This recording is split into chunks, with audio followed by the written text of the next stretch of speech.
Today I'm going to tell you a little story. David versus Goliath. Now what happens usually is on one side there's a huge cooperation, powerhouse club and with all the money and influence and a backer to boot with a star-studded team. On the other hand, there's a team that used to be great in the 60s, a big Portugal powerhouse back in the day, had won the 61-62 back-to-back Champions League all those years ago. A manager that was once the pride of Europe, the toast of town. Jose Mourinho today is considered by some as a has-been. So what was Jose Mourinho and his Benfica team going to do against Real Madrid, who was sitting pretty third in the Champions League, knowing that they only needed a draw to finish in the top 8? While Benfica, they needed to beat Real Madrid at the Estadio de Luz in order to finish in the same qualifiers.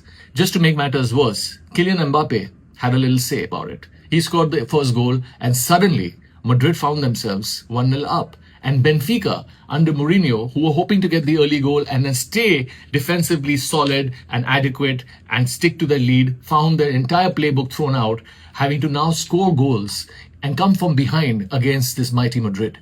3. Yes. Benfica scored 3 goals back-to-back to go 3-1 up.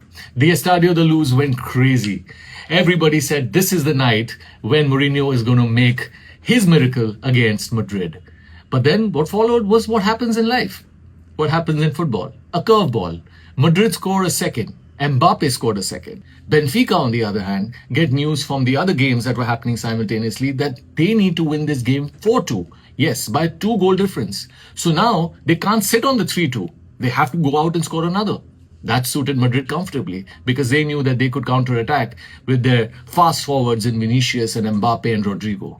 Benfica won a free kick. And Mourinho vehemently gestured to his goalkeeper Trubin to join his teammates ahead on the receiving end of the free kick. The free kick was taken and delivered with pinpoint accuracy right on top of Trubin's rising head, and he thundered it past the colossal Courtois, and there were crazy scenes that followed.